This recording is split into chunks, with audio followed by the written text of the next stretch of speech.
handleless ball, and this is the bandsaw, and I'm going to go over safety guidelines as long as other safety guidelines for just shop area. You should always have safety glasses on, and with any machine, you should always have a safety guard on the machine. And you should not always roughhouse, because you could trip into someone that is working at a machine, and they could trip into the machine and cut themselves. Alright, the bandsaw is mostly used for curved cuts, and to cut curved cuts you have to use relief cuts. I will show you later how to do that. You could also ripping the stock, and then you can also do resaw and cross cuts. Never cut round stock, because if you cut round stock on the bandsaw, it can really cause kickback and hit you in the face, and that might not be good. Alright. And before messing with anything inside of a machine or changing anything, you should always either flip the breaker or turn it off, or pull the plug. Alright. The diameter of the wheel determines the size of the bandsaw and what type of blade you should use. This blade that I have on here right now is mostly used for ripping, because it is a thicker and longer blade. You can still use it to cut curves, but not as good as a thinner blade.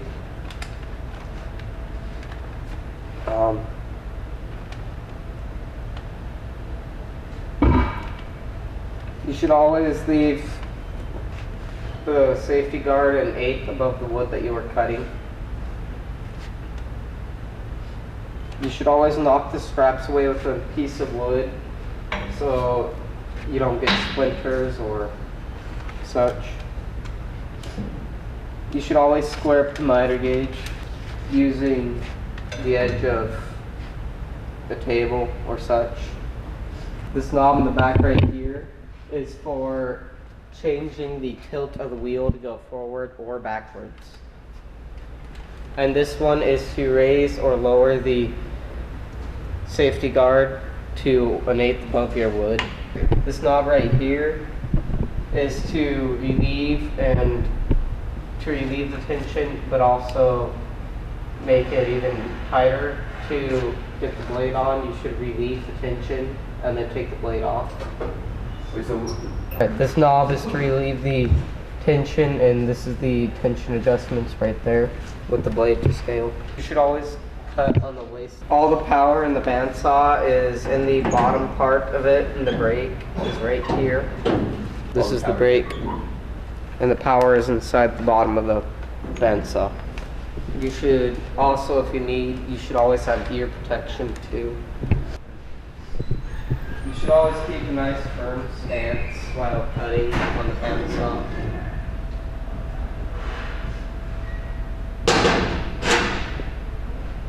You should always have a piece of wood right here when lowering the safety guard to about an eighth, because it'll smash your fingers and that won't feel good.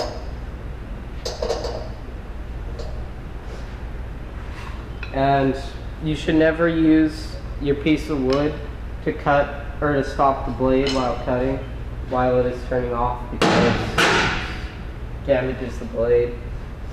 So now you make the cut? Yeah.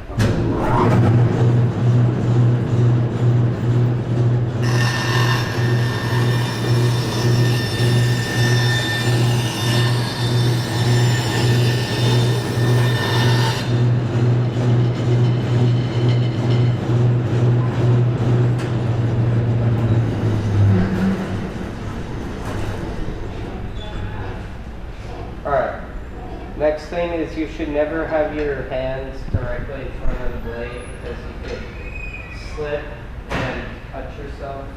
You should always have them on the side of the blade.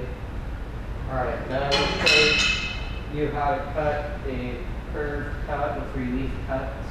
You should always cut on the waist of the line, which means never cut on the piece of wood that you want to keep, cut on the piece of wood that you want to get rid of.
These are relief cuts.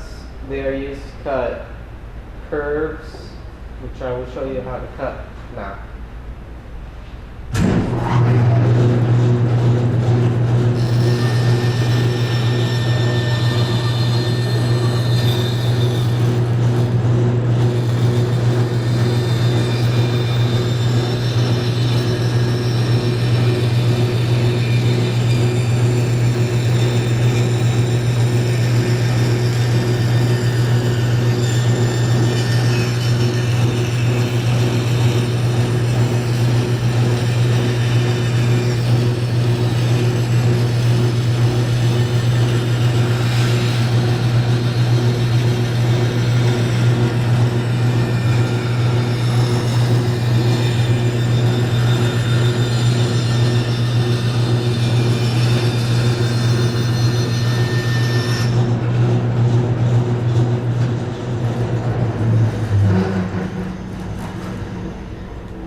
Never clear out the excess wood with your hands. You should always use